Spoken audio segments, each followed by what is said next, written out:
Abuja keeps the ledger in a heavy hand. 6 names entered in the ink of the state. A mix of the street and the barracks, civilians and the men who once wore the uniform of the guard, all standing in the shadow of an October moon that didn't break right. The charge is treason, a heavy word for a failed reach.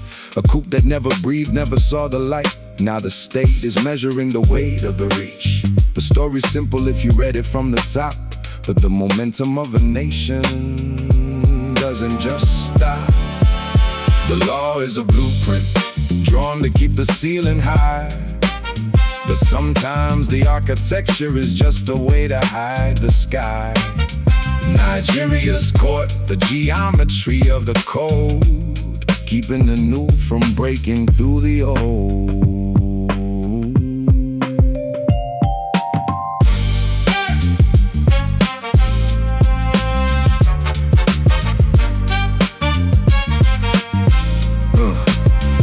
See the CAD lines of the courtroom before the gavel even drops. It's a design choice, labeling the echo as a crime. A failed revolution is just a blueprint with the flaw, redacted and erased by the heavy hand of law. The state uses the statutes like a load-bearing wall, not to support the people but to box in the ghost of the call. You can design a future on a blot of shifting sand and act surprised when people try to take a stand. If you call it a plot, you don't have to answer the question. You just erase the lines and call the drawing a defect. History isn't what happened. History is what the survivors have the permit to build. The lines on the paper don't show the blood, just the way the pillars stand above the mud.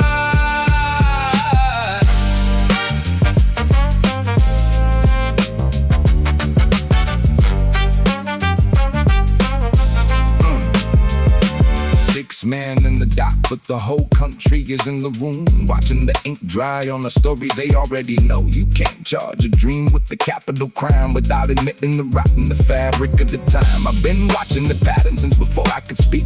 The law is only iron when the people are weak. The structure is leaning, I can see the tilt underneath the charges and the polished legal guilt. 6 names in the dock won't fix the crooked frame when the whole design is playing a losing game.